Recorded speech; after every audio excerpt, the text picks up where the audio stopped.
ಮುಕ್ಕಾಲು ಕಪ್ಪು ಮೈದಾ ಹಿಟ್ಟು, 2 spoon cornflour powder, ಅರ್ಧ ಟೀ ಸ್ಪೂನ್ ಕಡಲೆ ಹಿಟ್ಟು, ಅರ್ಧ tea spoon white pepper powder, 2 spoon ಖಾರದ ಪುಡಿ, ರುಚಿಗೆ ತಕ್ಕಷ್ಟು ಉಪ್ಪು, ಅರ್ಧ ಟೀ ಸ್ಪೂನ್ ಮಸಾಲೆ ಪೌಡರ್.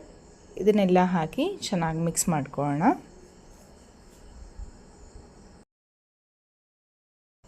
ಮತ್ತೊಂದು ಬೌಲ್ನಲ್ಲಿ ಅರ್ಧ ಕಪ್ಪು ಮೊಸರು, 1 ಸ್ಪೂನು ಖಾರದ ಪುಡಿ, ರುಚಿಗೆ ತಕ್ಕಷ್ಟು ಉಪ್ಪು, ಅರ್ಧ ಸ್ಪೂನು ಕಡಲೆ ಹಿಟ್ಟು, ಅರ್ಧ ಸ್ಪೂನು ಕಾರ್ನ್ಫ್ಲೋರ್ ಪೌಡರ್. ಇದನ್ನೆಲ್ಲ ಹಾಕಿ ಚೆನ್ನಾಗಿ ಮಿಕ್ಸ್ ಮಾಡ್ಕೊಳ್ಳೋಣ.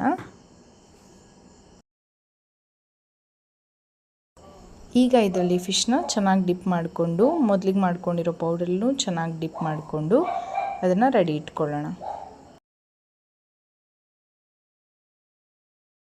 ಈಗ ಒಂದು ಪಾತ್ರೆಗೆ ಎಣ್ಣೆ ಹಾಕ್ಕೊಂಡು ನಾವು ರೆಡಿ ಇಟ್ಕೊಂಡಿರೋ ಫಿಶನ್ನ ಫ್ರೈ ಮಾಡೋಣ.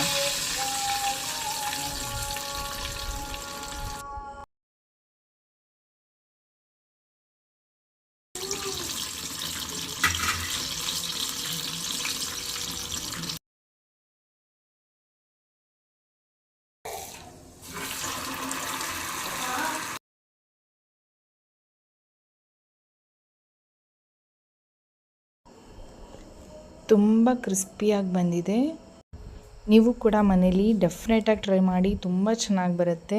ಹಾಗೆಯೇ ಲೈಕ್ ಮತ್ತು ಸಬ್ಸ್ಕ್ರೈಬ್ ಮಾಡೋದನ್ನು ಮಾತ್ರ ಮರಿಬೇಡಿ.